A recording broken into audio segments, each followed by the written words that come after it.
don't know this dude was a person, that was Tucker Carlson in that moment. Angela, what's your take on this entire fiasco?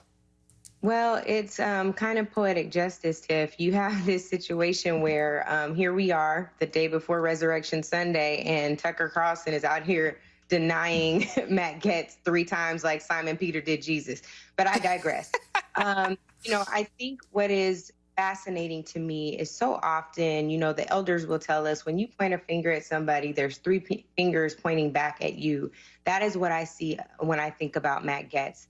Matt Gaetz was one of the most excruciating voices on the right during Andrew Gillum's gubernatorial run in Florida. He said something about calling Andrew Gillum, talking about Tallahassee having the highest murder rate, homicide rate in Florida, ridiculous, nonsensical things that he regularly says.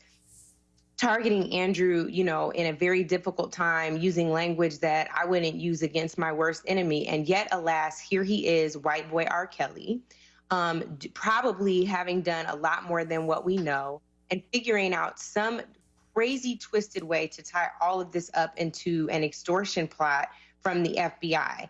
And all I can say to you is, you got 3 fingers pointing back at you, Matt. And, you really better hope that you find a good lawyer. And you probably should have listened to your comms director, who would have advised you to stay your behind off of Tucker Carlson's program, because he only put himself in more harm's way. Either he is a rich, nasty hoe, or he is a rich, nasty, predatory hoe. And that's the truth on this Saturday morning.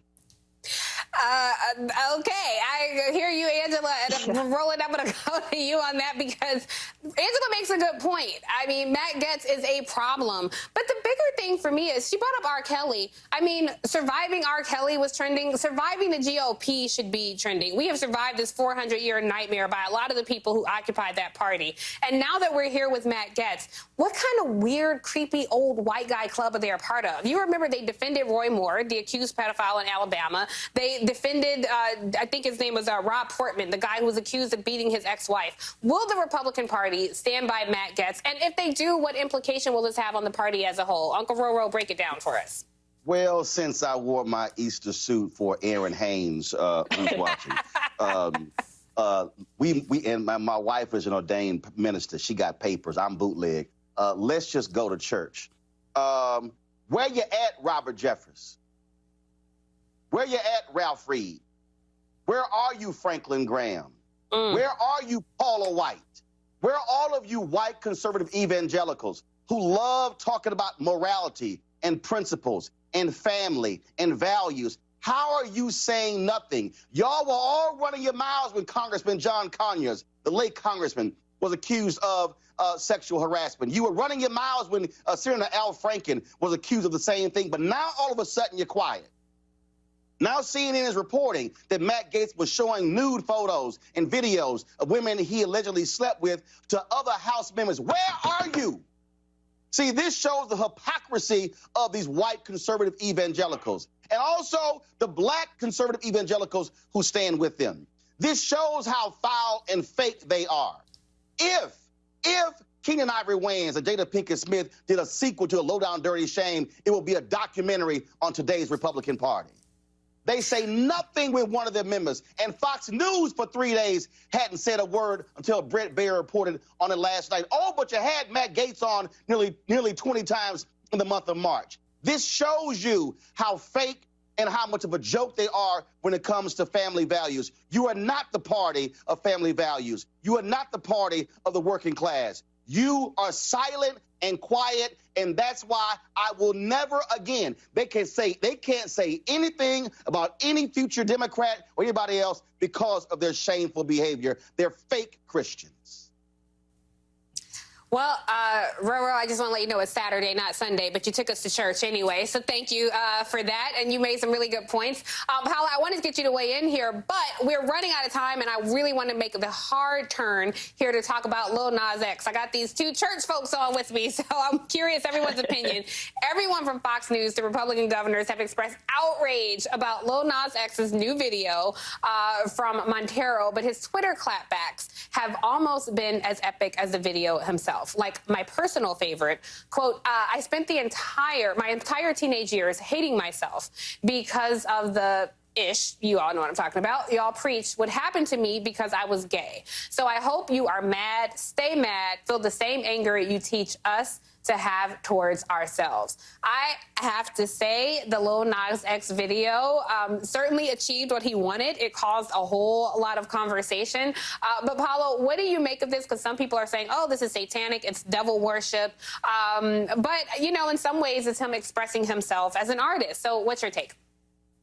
Yeah, I'd just start by saying that I think the outrage is completely misplaced, right? It's not that he is somehow failing Christianity or the church. It's that for decades, for centuries, Christianity has failed queer people. I mean, how many times, and I include myself, have we heard that I will go to hell because I love the way that I love, right? Right. How many times has he heard that time and time again? And so that is simply him completely reclaiming that narrative. That's one part. And then the second thing is we should always be celebrating any time that someone can unapologetically be whomever they want, right? There's not enough representation of Black queer youth on any TV screens, on any cell phones, on music. And so this literally saves lives, right? Coming out of the closet, loving in silence, loving inside of closets, it can cost lives. And so I am nothing but happy. And I think we should let him do whatever the hell he wants. That is the Gen Z generation that is unstoppable. And to create art for no one other than yourself is something that we should always celebrate. Ro, I want to ask you because, look, some of these people know these lyrics better than I do. When Cardi B came out with WAP, they knew the song better than I did. They knew the video better than I did. So all these conservatives who are up in arms about this, why do they seem to focus on this issue more than actual policy that they should be focused on? You had South Dakota Governor Kristi Noem focused on this. And it's like, girlfriend, you run a state run rampant with COVID right now. Why is this your focus? What do you have to say about it? Because the Republican Party is focused on the cultural touch points, and they use that to drive their people out to the polls. The strongest base of the Republican Party are white conservative evangelicals. These are the very issues that get them ramped up. Now, let me be real clear. I don't even joke around with Satan and the devil, and so you can keep them shoes. Plus, I ain't never spending that much money for a damn pair of tennis shoes. But the bottom line here is this here. This is all about ramping up their base. That's what it boils down to. For him, it's about marketing, it's about branding, and so those two things clash, and that's all you really have going on here. And so they're going to keep talking about it. That's what they do because they can't talk about policy. They don't want to talk about policy. They don't want to discuss the poor or anything along those lines. That's why. All right, this was the best panel we had all day. Angela, you'll have to come back. We're so out of time. But thank you, Angela, Paulo Ramos, and Roland Martin. We'll have to have this exact panel back again 1,000 times. I love all your input, and thank you so much. And don't go anywhere at home, because coming up, the latest in the backlash against Georgia's Jim Crow revival as Major League Baseball takes its business elsewhere. Stay tuned.